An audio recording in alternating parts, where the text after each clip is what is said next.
acto de entrega de diplomas de la 14ª promoción de la Universidad de Mayores, que tengo el honor de presidir por primera vez, puesto que voy a cumplir un añito como director de este centro adscrito a la Universidad Complutense, y esta es una actividad realmente gozosa.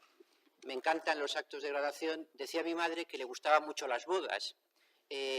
A mí me encantan los actos de graduación, porque la universidad hace lo que tiene que hacer, que es dar diplomas, reconocer el esfuerzo que los alumnos hacen y también felicitarse por actividad tan importante como esta.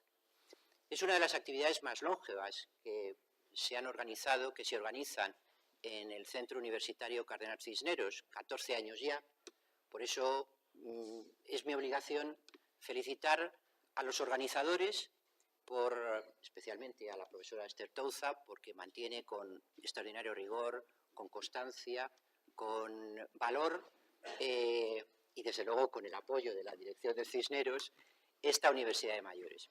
Pero sobre todo felicitar a los estudiantes. Por alguna razón que desconozco, se asocia el aprendizaje, la universidad, con la juventud. ¿Acaso podríamos decir que hay que asociarla con la juventud, pero recalcar que la juventud es un estado del espíritu, no una cuestión de calendario, de documento nacional de identidad, de pasaporte, sino que es la disposición a aprender? Y ustedes la tienen, y además tienen el tiempo que otras personas que a lo mejor que ya somos también muy mayores, pues no tenemos para estar aquí, venir aquí muchas tardes y escuchar las interesantísimas disertaciones que las personas, que los organizadores seleccionan, les imparten. Así es que mi felicitación, probablemente se animen ustedes el año que viene también, porque algunos de ustedes vienen año tras año. Es una actividad que el Cisneros ofrece a la sociedad, y es particularmente a la sociedad que vive más cerca del Cisneros. Siéntanse como en su casa, continuaremos haciéndolo, y siéntanse muy satisfechos de lo que han hecho, que tiene extraordinario valor. Estoy muy orgulloso, como director del Cisneros, de darles la enhorabuena, de felicitarles a ustedes y a los organizadores. Y ahora voy a ceder la palabra a la organizadora, a la verdadera responsable del éxito de estos cursos. Muchas gracias, director. Yo quiero agradecer al director del Centro Cardenal Cisneros, don Raúl Canosa Usera, y al director de Relaciones Institucionales su constante apoyo, su ánimo, su impulso para mantener la Universidad de Mayores, y también, por supuesto, agradecer a todos los profesores su dedicación, su esfuerzo. Vosotros sois el alma de esta universidad. Cada día que salimos de vuestras clases salimos con la idea de sentirnos mejor, de haber crecido, de haber aprovechado toda vuestra sabiduría, todo vuestro conocimiento, y eso es impagable. Infundís en nuestro ánimo una fuerza que yo creo que nos hace sentir mucho más jóvenes de lo que realmente somos. Muchísimas gracias. Quiero también tener unas palabras de recuerdo para aquellos profesores que nos han dejado, para el profesor Peralta, para el profesor Laita y para el profesor Miguel García Posada.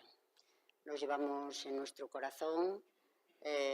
Su bonomía, su profesionalidad, su saber hacer siempre nos acompañarán y serán un ejemplo para todos nosotros. Y, por supuesto, quiero agradecer a los alumnos su entusiasmo, su constancia, su interés y la sabiduría que también ellos nos aportan a todos con sus intervenciones y con su presencia. Muchas gracias a todos y pido un aplauso para ellos.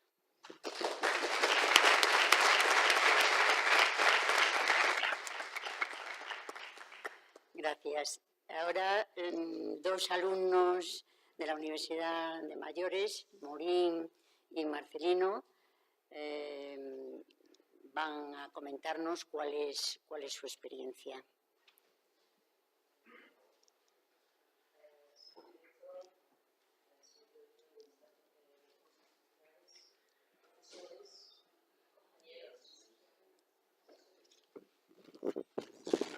¿Ahora sí? Sí. Pues Esther, nuestra coordinadora, me ha pedido que os dirija unas palabras.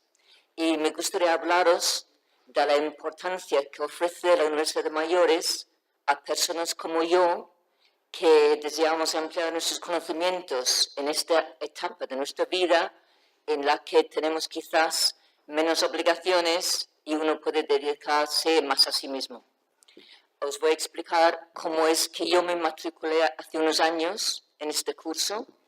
Como sabéis, soy inglesa y tengo pocos familiares aquí en Madrid. Yo perdí a mi marido hace unos años, así que me he dedicado principalmente a mis hijos y a mi trabajo.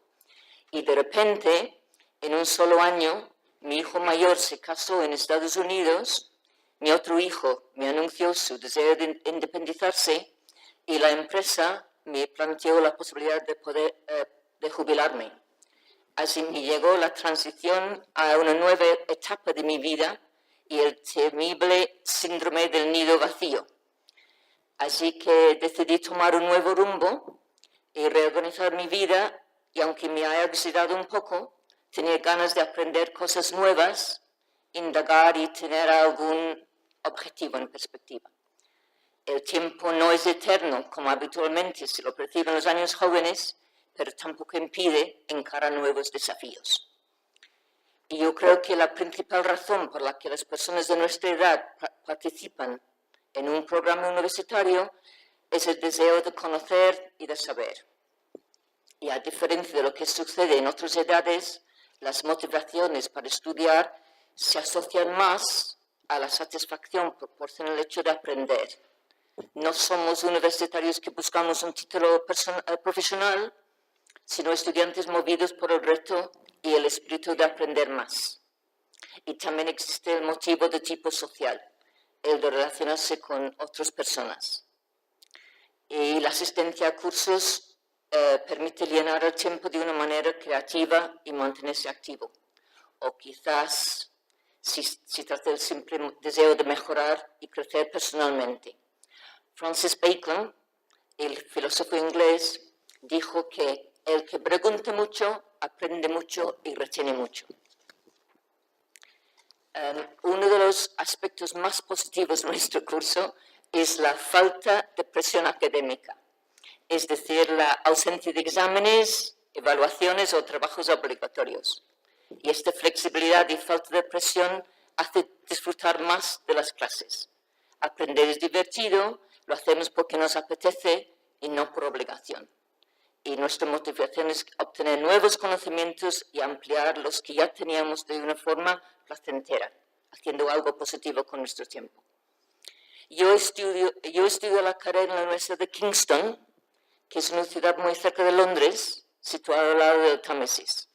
Los que conocéis el río Támesis sabéis que no solamente se puede recorrer en barco, sino también se puede disfrutar del paisaje sentándote a las orillas del mismo, disfrutando de los pubs que se encuentran ahí. Y debo confesar que en lugar de asistir a alguna clase, por ejemplo, de estadística aplicada, de vez en cuando mis compañeros y yo nos escapábamos para tomar una cervecita en alguno de los pubs cercanos. Por supuesto, no he sentido la misma tentación de hacer novillos desde que asisto a Cardenal Cisneros. Otra de las motivaciones es el esfuerzo que ponen los profesores, su manera de explicar y transmitir sus conocimientos, lo que hace más agradable las asignaturas. En mis tiempos, por ejemplo, los profesores eran más distantes, las clases eran más bien lecciones magistrales y el clima era distinto. Agradezco aquí la manera natural y la cercanía con las que nuestros profesores nos transmiten sus conocimientos.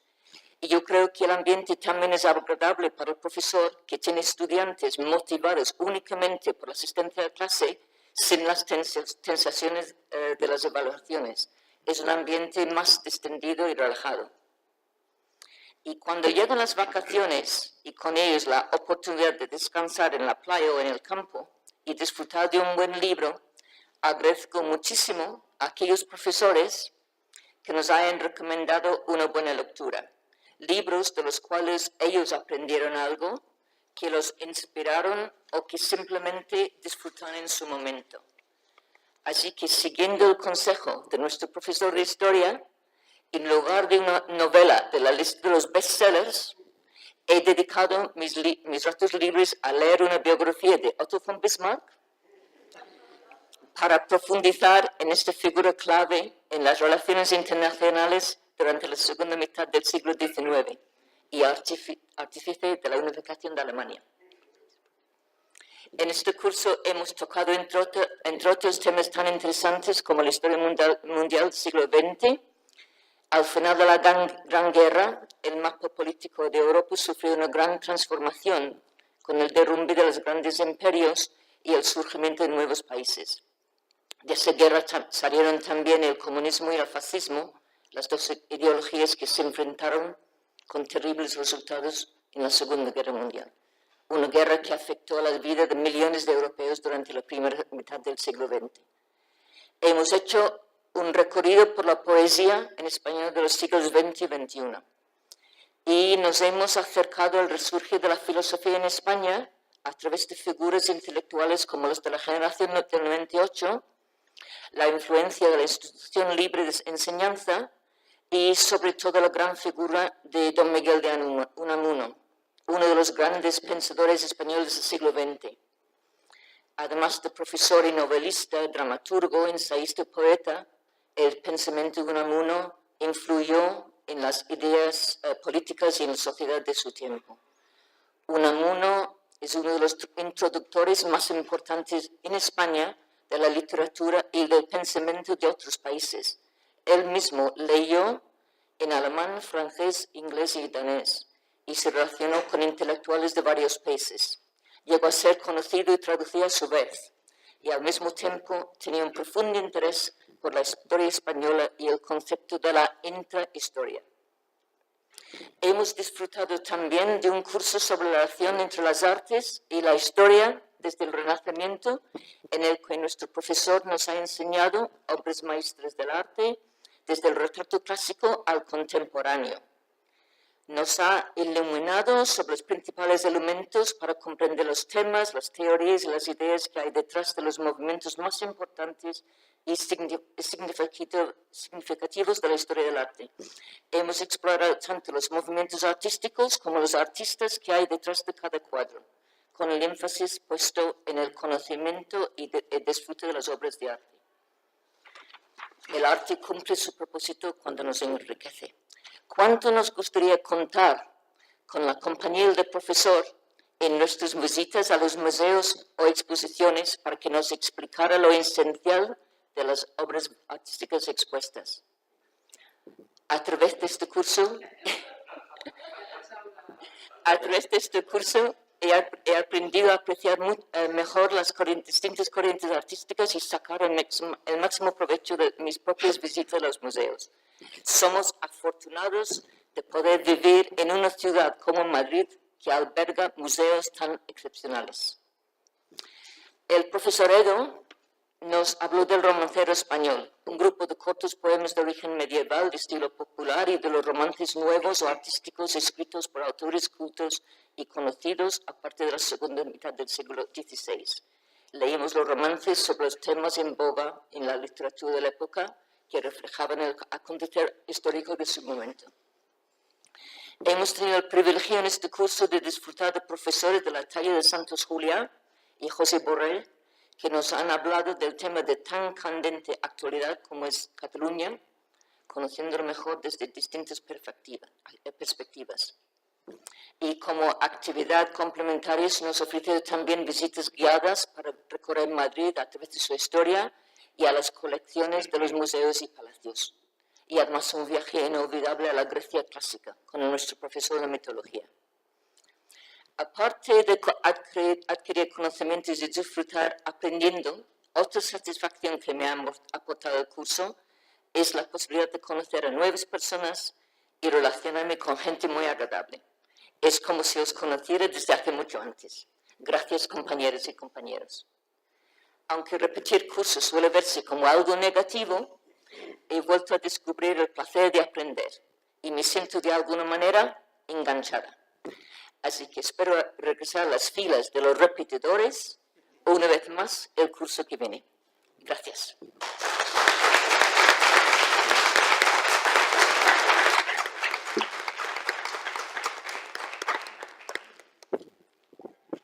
Don Marcelino. Se oye, ¿no? Señores directores de este colegio universitario, Cardenal Cisneros, señores profesores de esta universidad, señora coordinadora de estos seminarios universitarios, estimados compañeros de curso, familiares, amigos, señoras y señores. Es para mí un honor y un motivo de satisfacción y alegría el poder dirigirme a ustedes en nombre de mis compañeros de curso y en el mío propio. Somos los niños de la leche en polvo de la ayuda americana a España. Somos los niños de la letra con sangre entra. Somos los niños de la España de la posguerra, de una España de privaciones y de falta de libertades en la que casi todo nos fue negado, entre otras cosas el acceso a la cultura y a la universidad. En esa España en blanco y negro, en la que la principal preocupación era el tener algo que llevarse a la boca día a día. Pero no es un reproche a nuestros padres que hicieron por nosotros todo cuanto pudieron. En esa España aislada internacionalmente y empobrecida por 3 años de guerra fratricida. Años más tarde se produjo en España una gran migración interna como producto de la mecanización del campo. Y las gentes de los pueblos y de recónditas aldeas acudieron a las ciudades en busca de una vida mejor para sus hijos. Nosotros somos esos hijos que tuvimos que buscarnos una vida mejor en Madrid y en otras ciudades. Trabajamos con ahínco en lo que buenamente pudimos, con una preparación más bien escasa. La falta de conocimientos y de oficio hizo mella en muchos de nosotros, por lo que en este afán de adaptación, de echar raíces y de supervivencia, muchos lo tuvimos realmente difícil, pero no nos dimos por vencidos y nos doctoramos en la Universidad de la Vida. Con errores y con acierto, pero siempre trabajando con ilusión y esperanza de dar a nuestros hijos lo que nuestros padres no pudieron darnos a nosotros, el acceso a la cultura y a las más diversas enseñanzas, entre ellas la universidad. Ahora vemos con satisfacción a nuestros hijos en las universidades, puerta que a nosotros nos fue cerrada. ¿Qué hacemos nosotros en la universidad? Estudiar. Tenemos ganas de saber, de cumplir esas fallidas ilusiones de juventud, de recibir clase en un templo del saber como este, tomando apuntes, conviviendo con los compañeros, intercambiando ideas, comentando con picaresca la última ocurrencia del político de turno, compartiendo la tertulia de café con los amigos, pero sin los nervios de los exámenes ni de la nota que hemos sacado, sintiéndonos satisfechos de ser lo que somos, universitarios. Pero nada en esta vida nos es regalado y de la leche en polvo que nos daban en los colegios de nuestros pueblos y aldeas, de la ayuda americana a España hasta la España de nuestros días, existe un largo trecho de vivencias, luchas, penas y alegría. Y esto lo hemos vivido con apasionamiento, templanza, mucho trabajo y sacrificio. Ahora muchos de nosotros ya jubilados de nuestros trabajos no nos jubilaremos nunca de esa ilusión de lucha por una España mejor para nuestros hijos. Y nos preocupa la situación de España en la Comunidad Europea y en el concierto de las naciones más avanzadas. Nos preocupa la crisis económica, que más que nada es una crisis de valores, de identidad y de desconfianza en un sistema quizás un poco caduco. Nos preocupa el paro y el azote del terrorismo.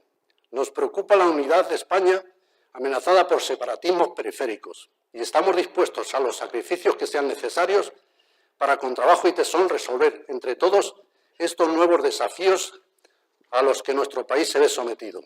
Entre todos venceremos estas dificultades y otras que puedan presentarse. Seguro que dejaremos a nuestros hijos una España mejor que la que recibimos de nuestros padres. Estaremos siempre vigilantes en defensa de las libertades y de una universidad pública y de calidad, donde se formen hombres y mujeres libres con un alto nivel académico. Nuestro trabajo y ayuda lo vais a tener siempre, jóvenes que ahora estáis con vuestros estudios, para que alcancéis metas mucho más altas que las nuestras. Con todo ello nos consideramos afortunados que, aunque haya sido en la mayoría de los casos después de jubilados, el sentir la enorme satisfacción de pasar por la universidad y, en definitiva, de ser universitarios. Termino mi alocución con un sentido poema mío que he compuesto para la ocasión y que dice así: no nos llaméis mayores a los que atesoramos experiencia, que también es una ciencia y no es por echarnos flores. Desde la altura de los años, con las ansias del saber, de cumplir con el deber, aprendiendo como antaño. En el templo del saber, desde esta universidad, resplandece la verdad, iluminando las mentes. ¿Quién dijo que el saber no ocupa casi lugar al querer mal comparar espacio, tiempo y saber? Aprendiendo con talento, cultivando mente y alma. Con estudio y sacrificio nada nos es regalado. Nosotros habremos ganado abriendo mente y horizontes, teniendo más experiencia, haciendo entrar a la ciencia, subiendo nuestra autoestima, útiles a la sociedad, orgullo de nuestra raza, estudiando con tesón, viviendo la vida a tope, llenando aulas de bullicio, atentos con mucho juicio a la lección de los maestros, los que explican los temarios. Desgranando el saber, aprender es un placer, la cultura al poder. Nunca es tarde para estudiar, abriendo la mente de par en par, galvanizando nuestra alma y nuestra sensibilidad en esta universidad. A las 7 en punto de la tarde comienzan las clases en los aularios, conforme a los calendarios, se desgranan los temarios de enseñanza y calidad desde esta universidad. Templo del saber enseñar, donde salimos muy bien formados, más cultos y confiados y mucho más culturizados y en el saber empapados por esta universidad. No nos llaméis mayores a los que atesoramos experiencia, que también es una ciencia y no es por echarnos flores. Muchas gracias.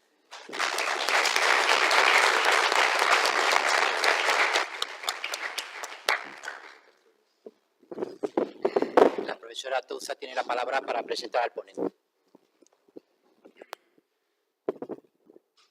Sí, el profesor Juan Hernández Ferrero, arquitecto de Patrimonio Nacional desde el año 1973 hasta el año 2012, luego desde el año 1986 hasta el año 2012 fue el jefe de la Dirección de la Arquitectura y los Jardines de Patrimonio Nacional. Es Master of Arts en la Universidad de York.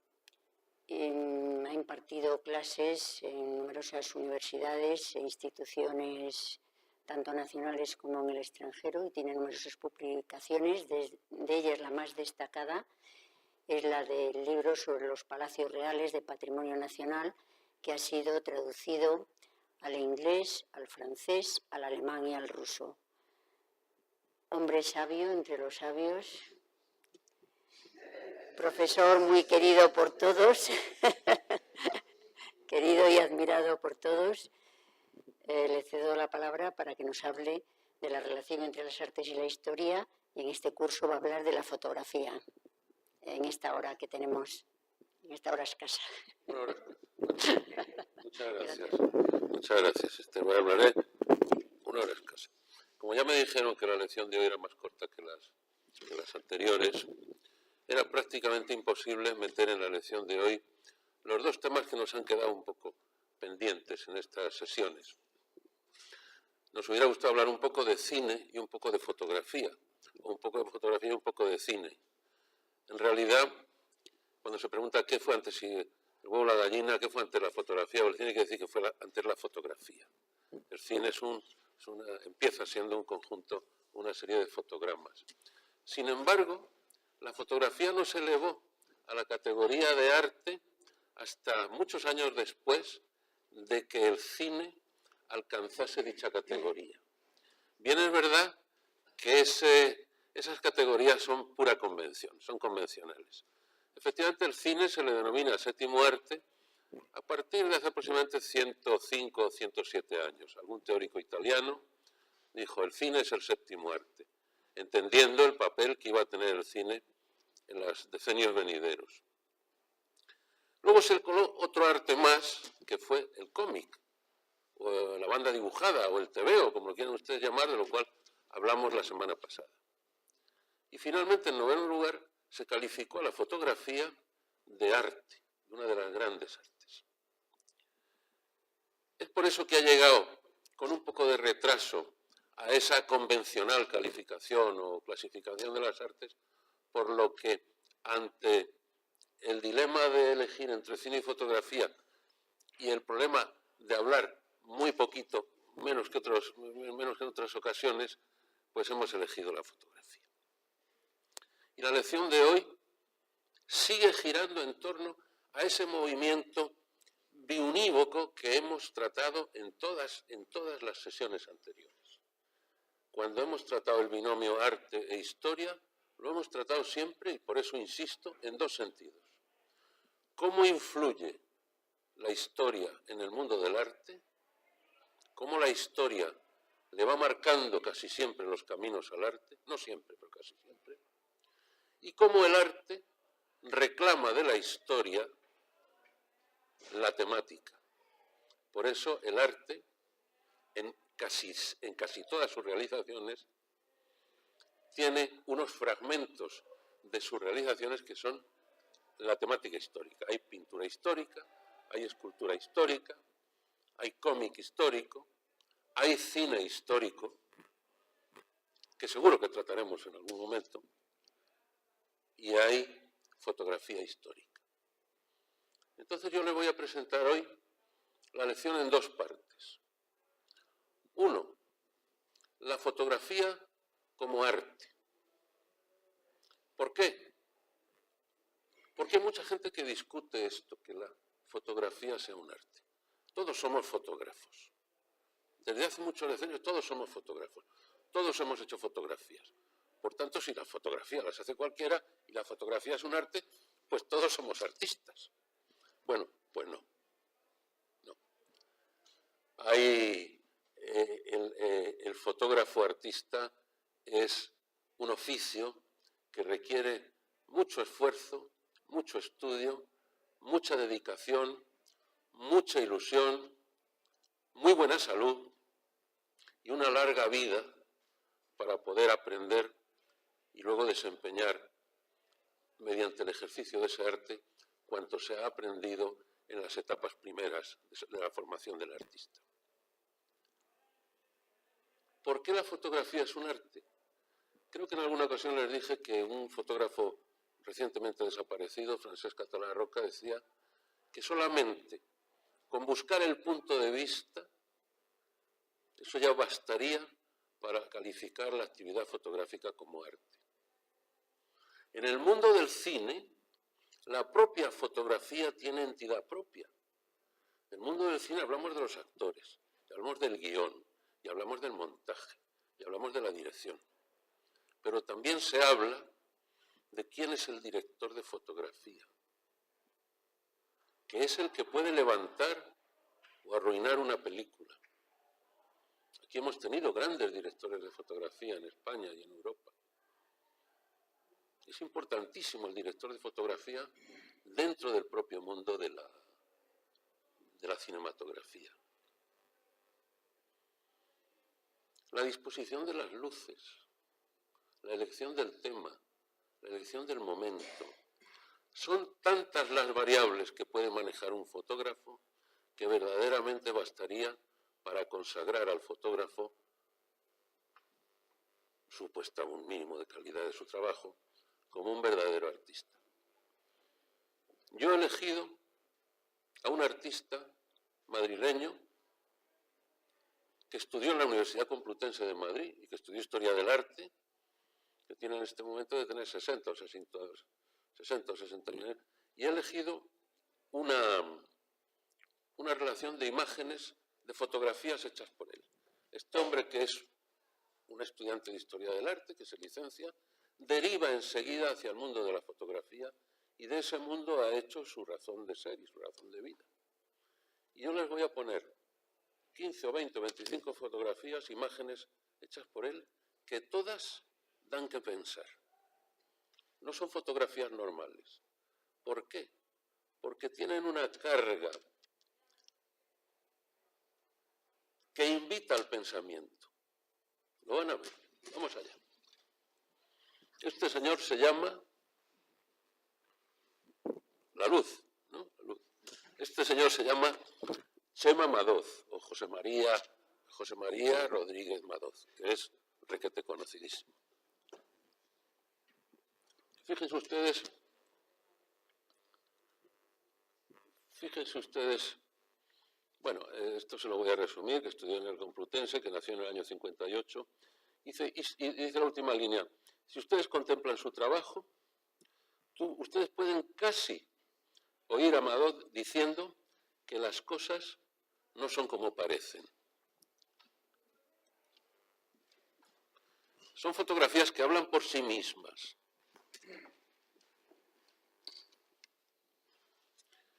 Y se autoexplican. Lo que está fotografiando es una cerilla y unas vetas de madera. Y lo que nos está diciendo es que no pongamos el dedo ahí porque podemos quemarnos.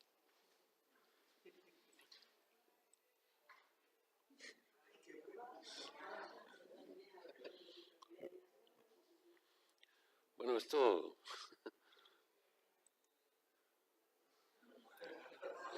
Todo tiene una carga conceptual. Madoz se podría decir que lo que es un fotógrafo conceptual, pero no solo eso, ¿eh? Detrás de esto hay muchos años de aprendizaje y hay una técnica depuradísima. ¿Cuánto tiempo ha podido estar el fotógrafo preparando una fotografía como esta? Horas y horas de meditación y horas de preparación.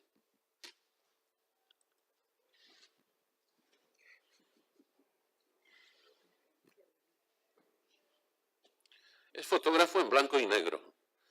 Los fotógrafos lo tienen a gala, los auténticos artistas tienen a gala ser fotógrafos en blanco y negro y revelarse ellos mismos sus propias fotos. Claro, hoy empezar a hablar de los carretes y que hay que revelar y todo eso, pues uno ya va al Corte Inglés a comprar un carrete y no hay. Ya no hay una tienda de carretes con la sensibilidad tal o la sensibilidad cual, porque esto ha evolucionado. Desde que nace la fotografía a finales del primer tercio del siglo XIX, pues alguien sabe que aquello va a ser un movimiento con una fuerza artística y de comunicación social extraordinaria. ¿Cómo empieza la fotografía? Pues empieza con una técnica nueva al calor del desarrollo científico. Hay unos soportes fotográficos que se dejan impresionar por la luz a través de una cámara oscura, hay unos compuestos de plata que se impresiona la luz y ese es el principio de la fotografía. Y hay unos soportes, y hay soportes en celuloide, y hay soportes en colodión, y hay soportes en cristal, pero todo eso va evolucionando y hay un momento, superada la mitad del siglo XIX, en que la fotografía cobra auténtica importancia política. Aquí el fotógrafo más conocido que vino a España allá por 1850 y tantos era un galés que se llamaba Clifford, y al servicio de Isabel II, aunque luego recibía encargos también de otras instancias. Isabel II, que era muy zumbona, le llamaba el fotografito, porque era muy bajito. Pero nos ha dejado unos documentos fotográficos extraordinarios de la España isabelina. Todo eso luego cobra un desarrollo extraordinario, la fotografía. Y hay un momento en que los políticos comprenden que la fotografía va a ser un medio de difusión. Pero además es que la fotografía tiene una carga histórica extraordinaria por su valor documental, porque cristaliza la historia en un momento. ¿Cuánto hubiéramos dado nosotros ahora? No por tener una fotografía de Isabel II, que está muy bien, y que la vemos a lo largo de su historia, la vemos pues cómo se va estropeando físicamente, cómo le va cargando la vida a esta mujer, una mujer extraordinariamente desgraciada. Bueno, eso es una ayuda fotográfica extraordinaria, pero ¿cuánto daríamos por tener una fotografía del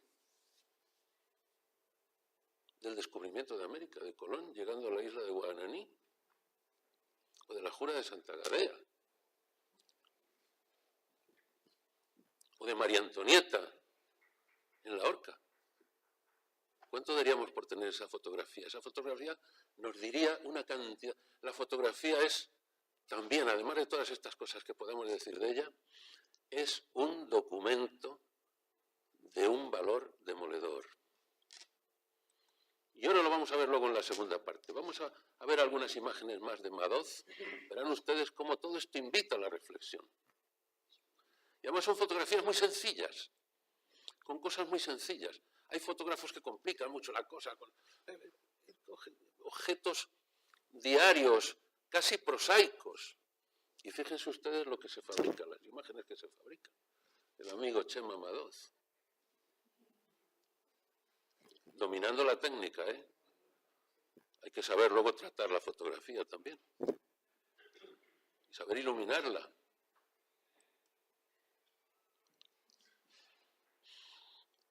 Dos paletas y un pincel y sale una mariposa volando.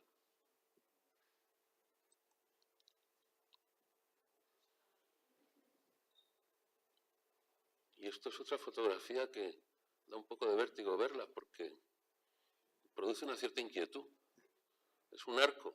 Esta fotografía la hizo con dos mesas, al borde de una mesa, y puso un encofrado, un encamonado, como los arcos en arquitectura. Y luego, una vez que aquello empezó a trabajar como arco, pues quitó el camón y se sostenía. El equilibrio es inestable, por supuesto. Pero bueno, ese es el valor de la foto.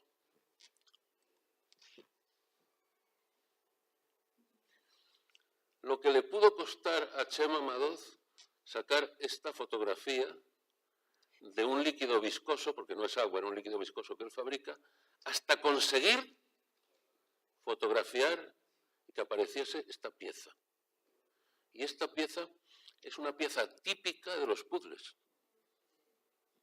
Lo que le pudo costar preparar todo este líquido y darle una vuelta y otra, y tenía más que hablar con él, y esto dice la cantidad de horas que pude estar detrás de esto.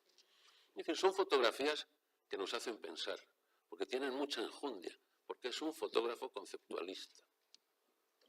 Fíjense qué termómetro. Y fíjense esa piel de oso, que ha sido como extraída de la alfombra. Todas estas fotos están en la web, las pueden ustedes encontrar, buscándolas con un poquitín de interés. Se encuentran y son de libre circulación. Yo lo único que he hecho ha sido juntarlas y ponerlas en orden. ¡Bum! Es un elemento, es un puño americano, es un arma mortífera casi. Le puso una B y una M, ¡bum!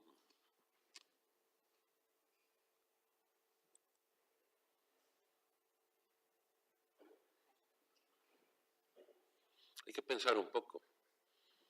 Entonces ese es una pinza de tender la ropa, pero es una pinza imposible. No es una pinza. No se puede abrir.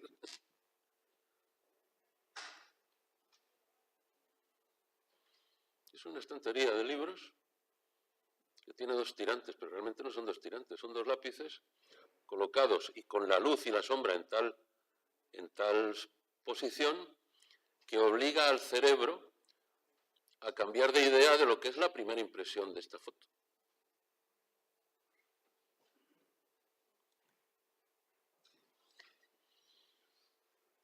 Todos son sugerencias en Madoz.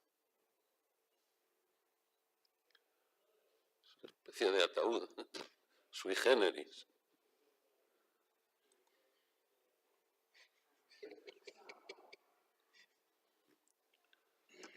Entonces, después de todas estas cosas, pues hombre, yo creo que le tenemos que tener un poco más de respeto a la fotografía y a la dura vida que puede tener un fotógrafo para vivir de la fotografía, sobre todo de la fotografía artística, porque hay fotógrafos que tienen su estudio y hacen la fotografía del niño de comunión, de la puesta de largo, pero el que tiene que participar en concursos y vender estas fotografías, pues la verdad es que es una vida muy dura. Y por otra parte hay que tener en cuenta también que los equipos de fotografía son equipos siempre muy caros. Entonces es un oficio arduo.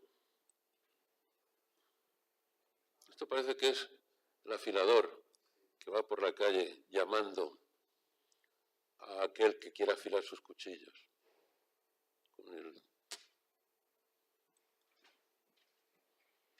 Todo es sugestivo.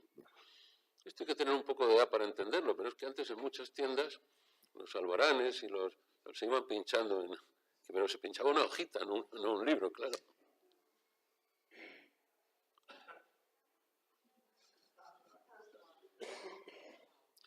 No hay una sola fotografía que no invite a pensar de este artista, de este gran artista.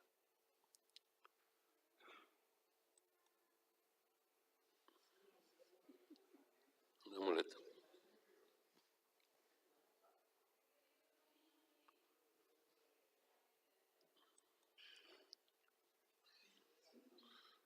Esta es la escalera y la contraescalera. Pero aquí tiene un papel muy importante también el juego de la sombra. Y para tener esa sombra como está, pues tiene que tener, primero, buscar esa escalera. Es una foto exterior, pero luego esperar. En este caso no fueron luces artificiales, es luz del sol. Esperar la hora precisa para que los rayos de sol entren y proyecten esa sombra que es la que el fotógrafo está buscando.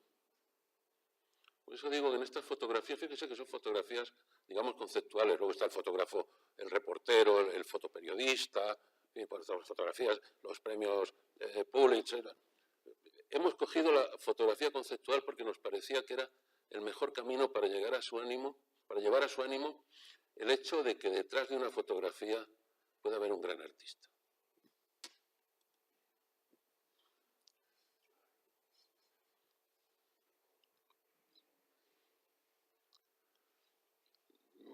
En física, cuando se estudia la cinemática de los líquidos y de los fluidos, la hidrodinámica, se sabe que cuando se da vuelta a un vaso, el plano, que primero es horizontal, cuando empieza a girar, el plano se inclina. Pues esto lo consiguió en un momento, bueno, pero además tiene que ser con un líquido denso, para que no salpique. Por eso digo, es muy complicado hacer una fotografía de esta. Pero acababa de parar el movimiento del vaso y todavía se seguía moviendo el agua. Todo esto te lo cuenta él, claro. La cantidad de horas que tuvo que estar dando vuelta para conseguir una fotografía de esta.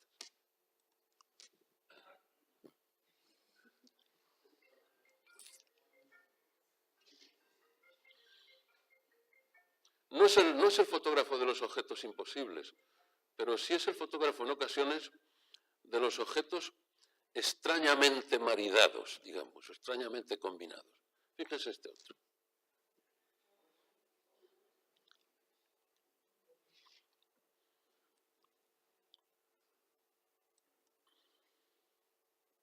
Un clip, un imperdible que lo ha transformado en una percha.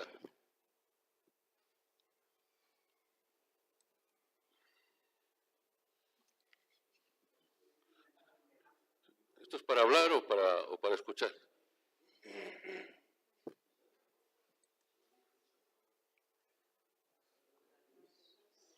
Una bola de tenis, son la simbología china.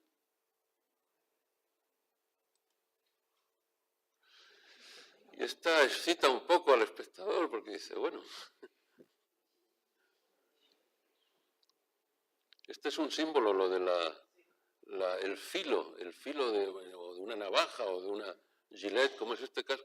Ayer la portada del ABC, yo no sé si ustedes la recordarán, pero era Pedro Sánchez caminando por el filo de una gilet, porque como diciendo, hombre, esto es un juego, la apuesta es muy dura, la que hacen ustedes, con la famosa moción de censura, ¿no? Pues aquí nos lo presentan un violín.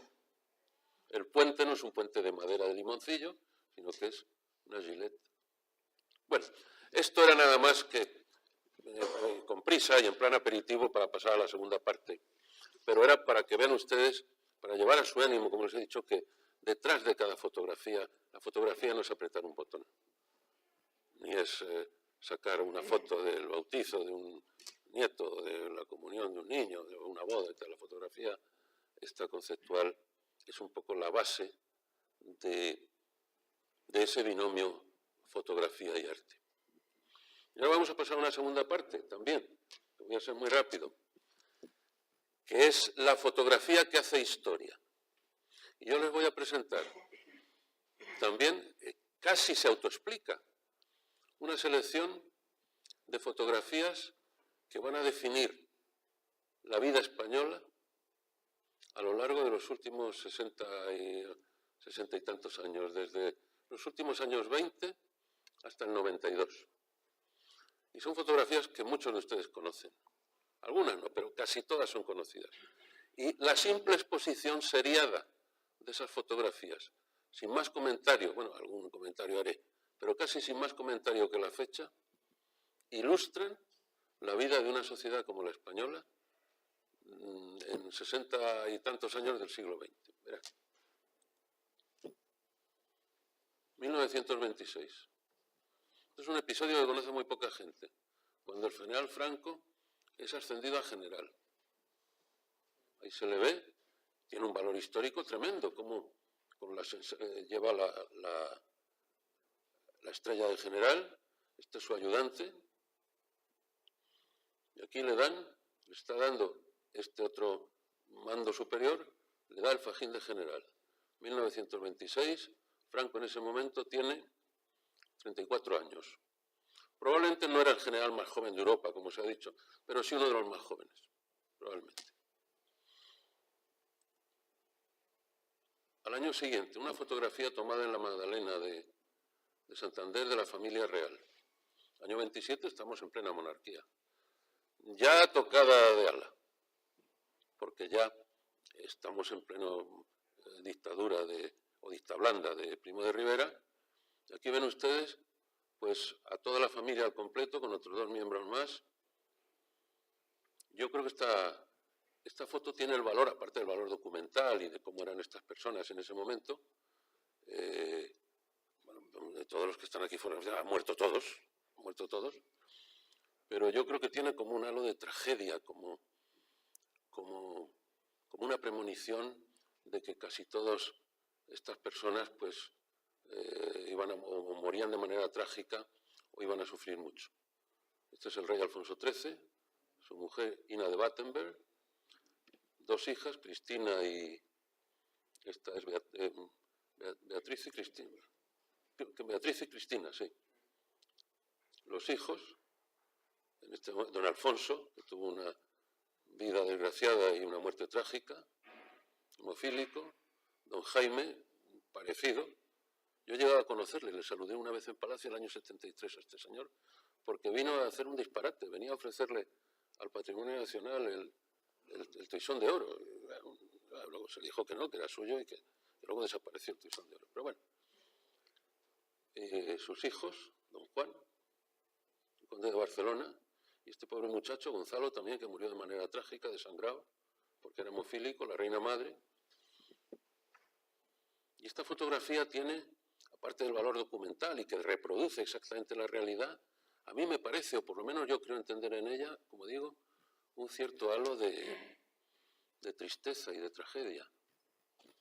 Del año siguiente, esto es un paisaje urbano. Hacía 12 a 14 años que se había abierto la Gran Vía. Desde esto, que es la calle Alcalá, aquí se abría la Gran Vía. Este era el edificio que fue del Fénix, ahí estaba la famosa cafetería, que ahora me parece que es un banco. Y en esta esquina está el solar preparado para empezar a edificar el Círculo de Bellas Artes, lo que hablábamos antes de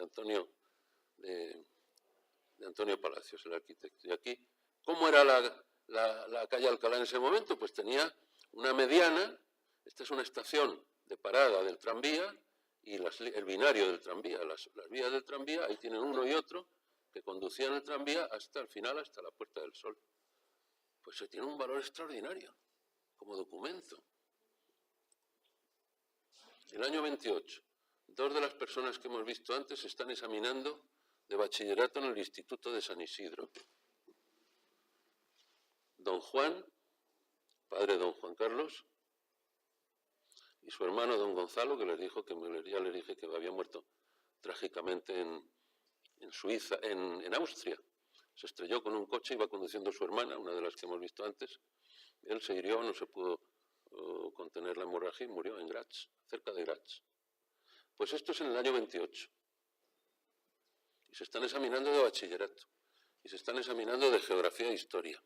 Y parece ser que no había trampa. Que ellos no sabían lo que les iban a preguntar. Pero hombre, si son los hijos del rey, les tienen que decir las preguntas y un 10, matrícula de honor. Pues no lo sabían. ¿Y saben ustedes por qué sé yo que no lo sabían?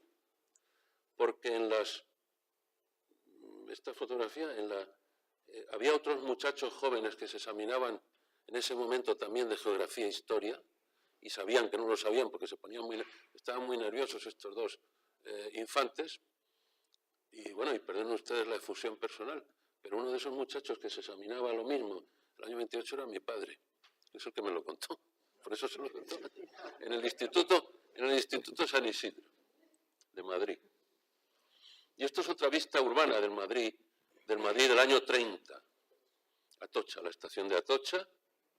Ahí está el Paseo del Prado, el hotel, que sigue estando el hotel. Esto era lo que entonces era el Colegio de Médicos. Y aquí está el Ministerio de Fomento. Esto era entonces el Ministerio de Fomento.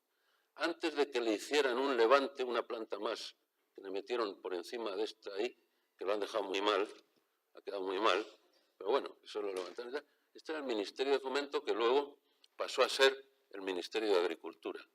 Pues fíjense ustedes qué valor tiene desde el punto de vista urbanístico, ¿verdad? Esa foto del año 30. Dígame. No, esto era una chimenea, sí, porque había ahí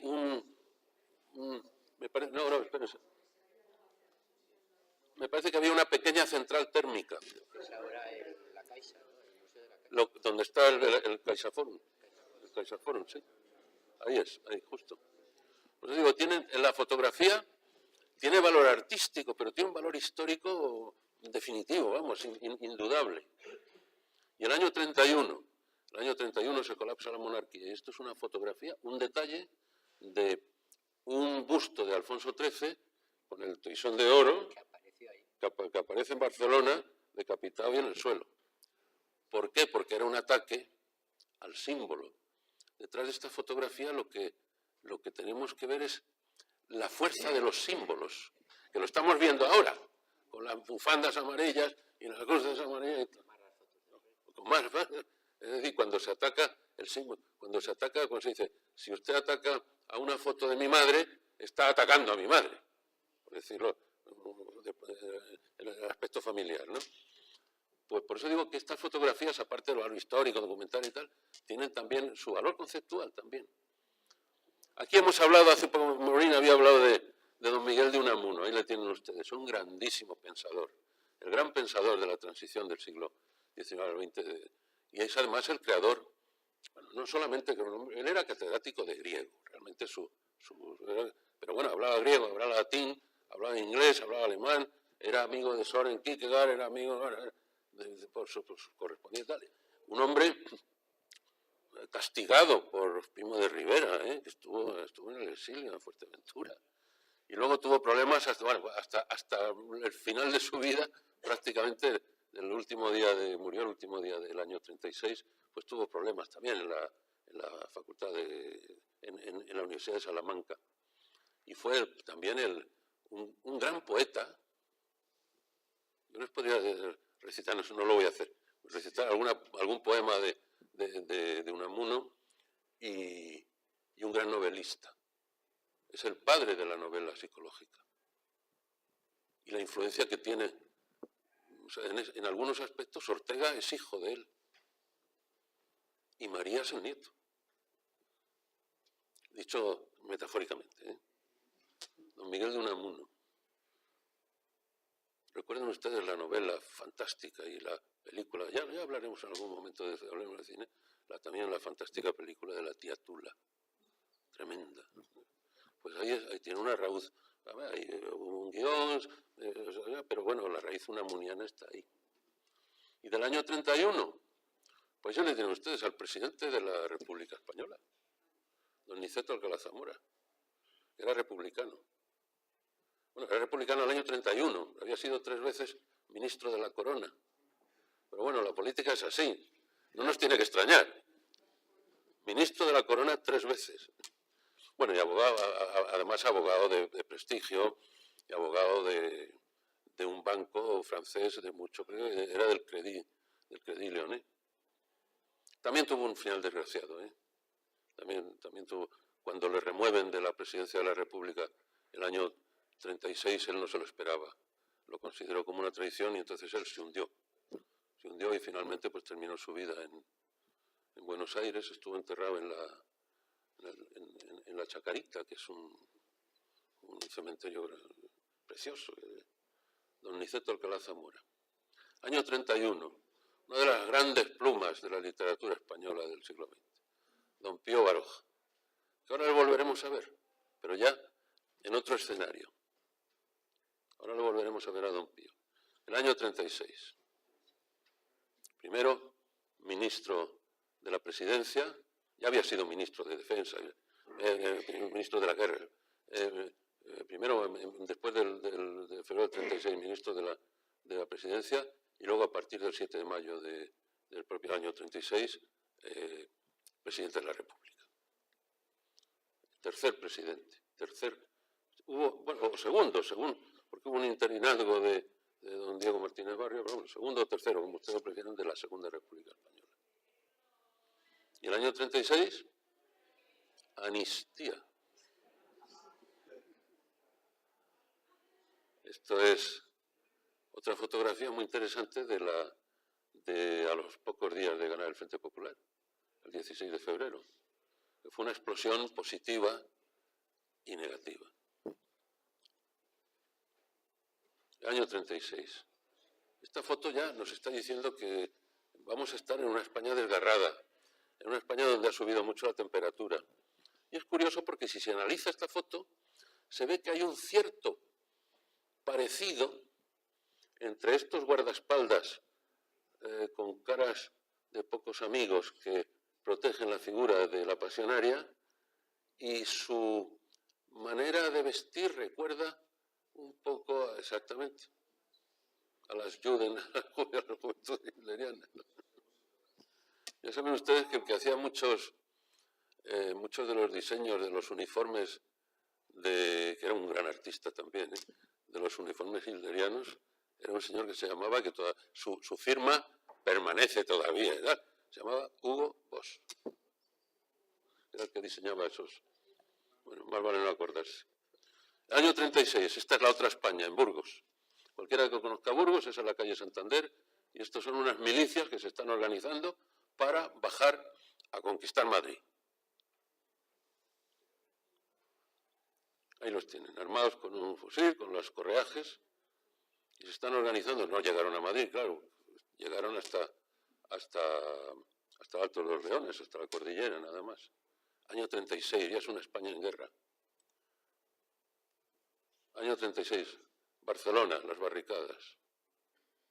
Ahí lo tienen, ciclisme, está en catalán, ciclisme, boxa llura. Y una enfermera curando el año 37 a un combatiente que ha perdido los brazos.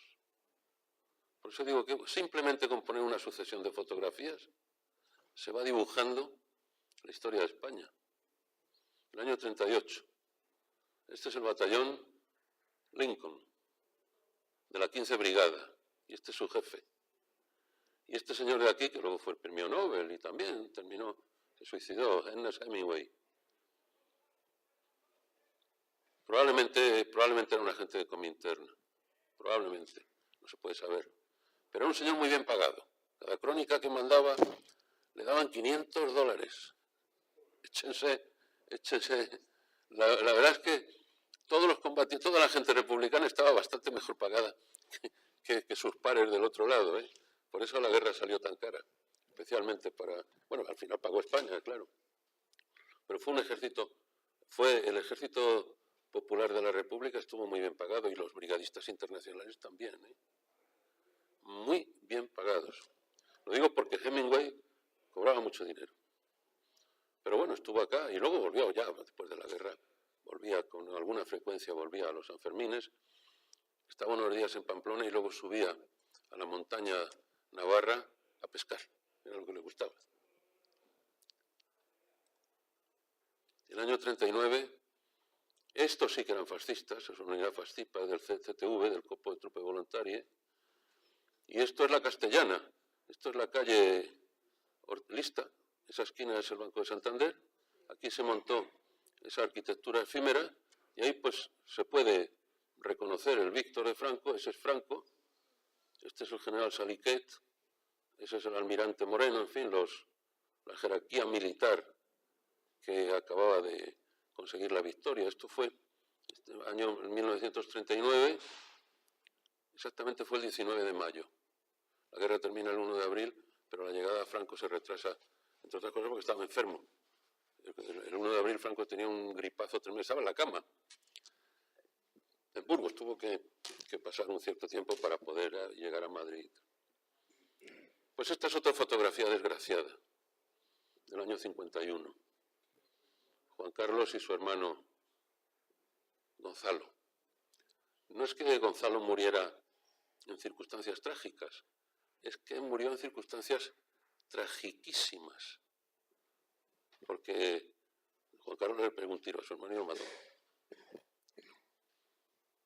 Yo tuve la oportunidad desgraciada también, o histórica y desgraciada, de hacer la reducción de restos de este muchacho cuando se trajo el cadáver al Escorial y fue tremendo.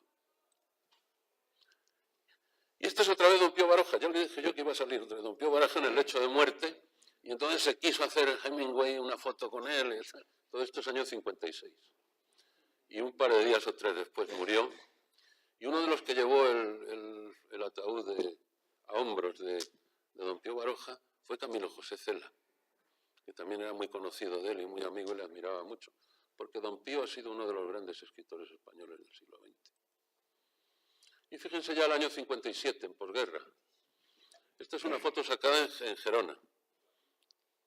Este es Walt Disney. Y ahí se ve un poquito a Gala, a la mujer de... ¿Por qué? Pues porque eran amigos, porque en los años 40 Salvador Dalí pasó muchas jornadas de su vida en Estados Unidos y en Hollywood. Y entonces, el año 57, quisieron hacer algo nuevo, basados en el éxito de una película de los años 40, formidable, que se llama Fantasía. Fantasía es una película maravillosa, que combina imágenes y dibujos y música. Y se sabe que no llegaron a hacer nada, pero sí que hubo unos diseños previos de Salvador Dalí. Pues también es una foto histórica, porque el año 57, fíjense en la fecha, el año 57 ya se han abierto las puertas de la relación hispanoamericana, que habían estado cerradas hasta el año 53. ¿Por qué? Pues sencillamente por el bloqueo. Es decir, los vencedores de la Segunda Guerra Mundial no estaban dispuestos a darle a Franco ni 10 de pipas, porque Franco había estado aliado de los vencidos. Había tenido pues, ayudas de la Alemania nazi y de la Italia fascista, y entonces hay un bloqueo. Todo eso se desbloquea con la Guerra Fría.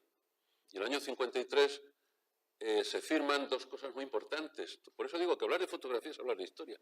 Se firma, el régimen de Franco saca la cabeza y empieza a respirar un poco porque firma el concordato con la Santa Sede y firma los acuerdos de amistad y cooperación con los Estados Unidos, porque a Estados Unidos le interesaba muchísimo tener protegido el Mediterráneo Sur y es cuando se firman los acuerdos de la base de Torrejón, de la base de Rota, de la base de Zaragoza, más otra base que había en Gerona, que eso era de comunicaciones nada más. Y luego pues hace el gasoducto desde Rota a Zaragoza, que todavía existe, que ya pasó a manos españolas hace años. Pero quiero decir que entonces era lógico que en el año 57 pues pasara mucha gente por aquí. Ya venían los americanos, ya Ava Gardner se había instalado ya en Madrid. Es un ejemplo, ¿eh? Ava Gardner vino a hacer una película que se llamaba, en el año 53-54, se acababa de divorciar bueno, ya estaba ennoviada o casada con Frank Sinatra, pero o sea, uno que era muy bajito, que no me acuerdo. Mickey Rooney, exacto, sí, ya se acaba. Bueno, pues ella se instala aquí y empieza a llegar pues, las plumas Parker, que eran americanas, todo, pues la verdad es que algunos ya que estamos avanzados nos acordamos de eso. Bueno, pues todo eso, detrás de estas fotografías, si se analiza la historia, pues se le saca mucho más partido a lo que es una mera imagen. Fíjese en el año 59, Winston Churchill, en Tenerife, en unas vacaciones. Y está detrás Aristóteles Onassis, y esta mujer es la primera mujer de Aristóteles Onassis, que se llamaba Tina Niarcos, que era hija de un gran armador griego que era Niarcos, claro. ¿Por qué? Pues porque ya se había abierto un poco se había roto el hermetismo de los años 40. Y el año 66, pues una tragedia, un avión, una superfortaleza volante, B-52, nada menos que con 4 bombas atómicas en la panza, pues que se estrella en Almería. ¡Pum! Y hubo que buscar las bombas. Y al final se encontró, una estaba en el mar, y la encontró un señor que se llamaba Francisco Simón, que se llamaba Paco el de la bomba. Y Paco el de la bomba sabía dónde estaba, y le dijo a los americanos dónde estaba, los americanos le prometieron dinero, luego no le pagaron ni un céntimo de indemnización. Pero bueno, pero fue muy importante también este hecho de cuando el embajador Videlduc y Fraga con un Meiba, con un bañador horroroso, pues se metió en las aguas del Mediterráneo para demostrar que eran aguas limpias y no contaminadas. Y fíjense a Brigitte Bardot, el año 68. Esto es el tardofranquismo ya. Brigitte Bardot, cruzando una calle de Granada, ella había venido a rodar una película. Y entonces hay gente que no la conocen, no es una figura conocida, pero es una mujer muy guapa que llama la atención. Entonces se está cruzando en un semáforo y pues todos los que son varones pues se vuelven a decir, ¿qué piernas más bonitas tiene esta mujer? Brigitte Bardot. Pero esto ya es el 68. Y el 73, en la calle Claudio Cuello de Madrid, aquí cerca, el atentado contra el presidente del gobierno, Luis Carrero Blanco. Pero también se ve qué uniformes, fíjense el valor documental, qué uniformes tenían los bomberos de hace, pues eso, de hace 40 o 50 años. Franco muerto. El año 75 se produce en España un cambio muy importante en todos los aspectos de la sociedad española. Y en el año 81 el golpe de Estado. Fíjense el valor documental que tienen estas imágenes. Ese es el Congreso, ahí se ven los leones, los famosos leones del Congreso, y todavía está sin hacer ese edificio que luego es el nuevo que se hace para la ampliación de despachos. Y allá al fondo pues ya se ve la carrera de San Jerónimo, y ese edificio entonces era, o unos años antes era lo que se llamaba la Banca López Quesada, es otra institución que ha desaparecido, como tantas otras. Esta es una foto que publicó El País, y la verdad es que yo no la entendí nunca, pero era muy importante que llegase el Guernica a España. En 2 o 3 clases de estos cursos ya hemos hablado suficientemente del Guernica y lo conocemos bien. Esto es el Guernica cuando se le sitúa en su primer domicilio español a la Ratré, que es el Casón del Buen Retiro. Luego finalmente pues ya se ha ido al Reina Sofía. Pero se montó una operación extraordinaria, sobre todo de medidas de seguridad. Y estaba protegido, no como ahora, estaba protegido por un cristal antibala, en fin, era un montaje. Yo hablé con el arquitecto que le encargaron ese montaje y dijo, dice, he tenido que montar ahí una cosa porque dicen que van a poner una bomba y que lo van a ametrallar y tal. Luego la verdad es que no pasó nada de eso, gracias a Dios. Y esto es el año 82, que ya estamos terminando. ¿Y esto qué es? Pues esto es el campeonato del mundo de fútbol, que se celebró en el año 82 en España. Y ahí tienen ustedes ¿quién jugó la final? Pues la final la jugó Alemania e Italia. ¿Y quién ganó? Ganó Italia. Entonces está aquí Sandro Pertini, que es el presidente italiano, que está abrazando a otro señor que ha muerto hace 10 años, que se llama... este es Leopoldo Calvo Sotelo. Este es Helmut Schmidt, que era el canciller alemán con el rey, y este es João Havelange, que era el presidente de la FIFA. João Havelange, que era brasileño. Pero fue un impacto muy grande en la sociedad española el poder celebrar ese mundial en el año 82, porque eso significaba muchas cosas. Y la llegada ese mismo año 82 del gobierno socialista al poder. Miren ustedes que es una pena, porque de aquí, estos 4 señores que son los poderes, pues han muerto los 4. Juan Carlos Joven y Felipe González, que jura o promete la Constitución. Esto es el salón de Zarzuela. Este es un salón de Zarzuela que yo conozco perfectamente bien, que está tapizado está en madera de roble. Nos dio mucha guerra, pero sale muchísimo en la tele. Y aquí tienen ustedes a Peces Barba, que ya ha muerto, José Federico de Carvajal, García Pelayo, y este se llamaba, ahora no me acuerdo cómo se llamaba, me parece que se llamaba, o sea, de Robles o algo así, me parece. Pero no estoy seguro, ¿eh? O fiscal general del Estado, quizá. Yo creo que era Federico, el hijo de Federico Carlos de Robles. Entonces, estas fotografías pues no es solamente la imagen, sino que tienen mucha enjundia, se puede hablar mucho de ellas. Y con esta termino, ya para no darles a ustedes más la alta, con una imagen tomada preciosa de la Barcelona al fondo, con la Sagrada Familia, y una atleta que en los Juegos Olímpicos que se celebran allí el año 92 está haciendo pues un torniquete, un tirabuzón, no sé cómo se llama, de los saltos de trampolín. Que eso verdaderamente fue un hito. El año 92, la exposición de Sevilla y los Juegos Olímpicos, pues fue lo que podíamos llamar un final maravilloso y feliz de la transición. Esta era la última ya. Muchas gracias.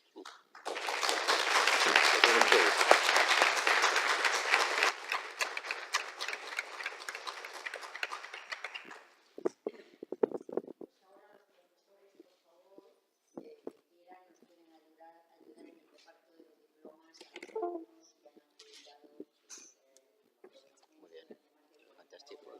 Qué maravilla. Voy a leer. Si podemos encender. Sí, Esther, ¿tú ves eso? ¿Se puede encender? Yo creo que sí. Pero ¿Así? Tarda un poquito, si se tiene que calentar. Anda, Dios. Vaya. No sabía yo que era de... Pues sí que está muy bien.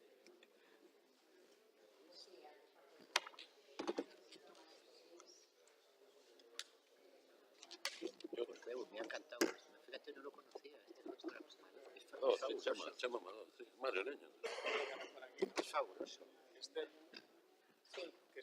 Pasen por aquí, ¿no, profesor? No, quédate con nosotros. Bueno, no, tú eres profesor también, sí, que cabemos todos. Bueno, sí, hombre. No, yo ya hablamos. Gracias. Hombre, no.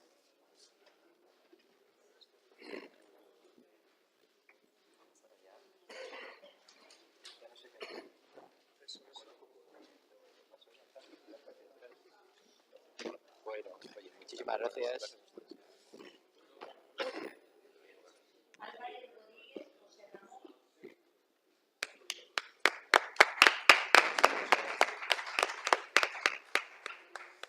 Enhorabuena, muchas felicidades. Luis Ramón Barbado.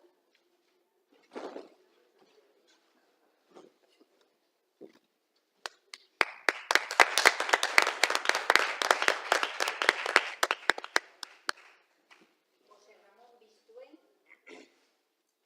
¿Dónde está? José Ramón está. No está. Pilar Taicoya. Ah, sí, esto está. Bueno. Claro, tú.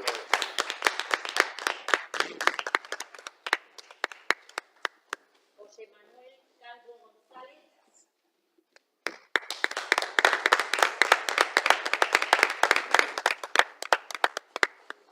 Miguel Cerrato.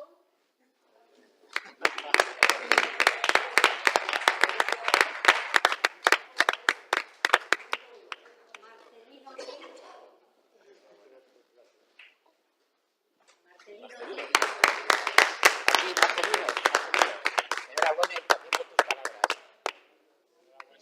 Enhorabuena, Marcelino. Antonio Díez Mendizábal. Morín Egles.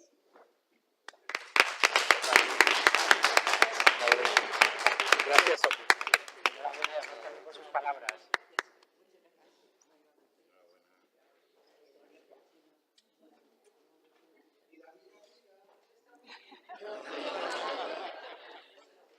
Rocío Fagalde. Adrián Fernández.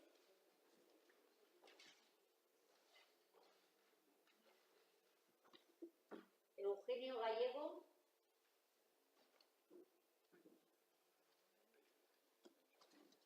Isabel García Gutiérrez.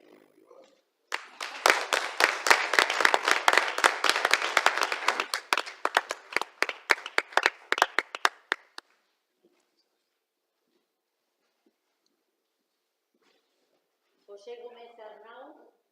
No sé si quieres. María Luisa Góngora Román.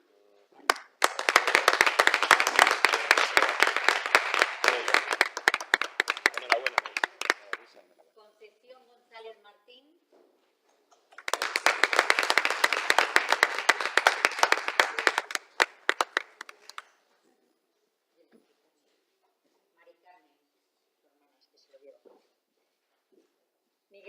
Gremo Dorrego.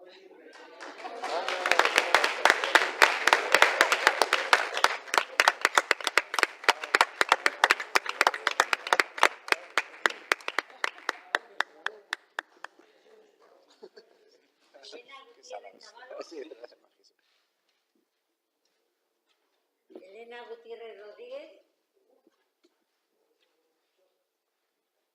Antonio Martínez Frejo.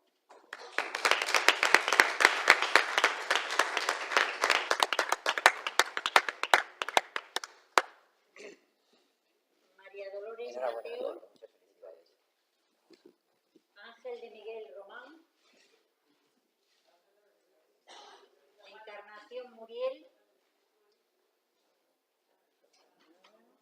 María Pilar del Oso. Rosario Paredero Domínguez.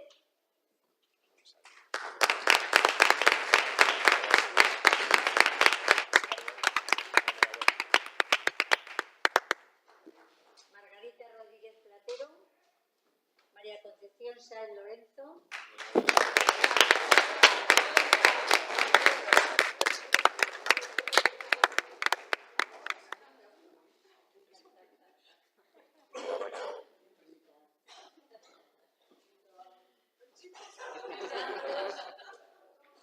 Santos Sánchez Lázaro.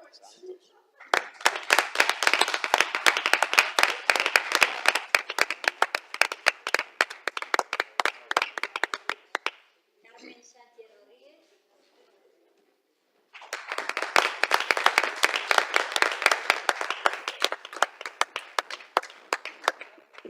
Enhorabuena, Carmen, muchas felicidades.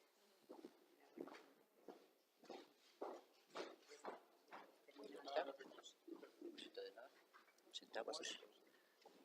Nos sentamos ahora. Sí, simplemente hoy. No, que se siente.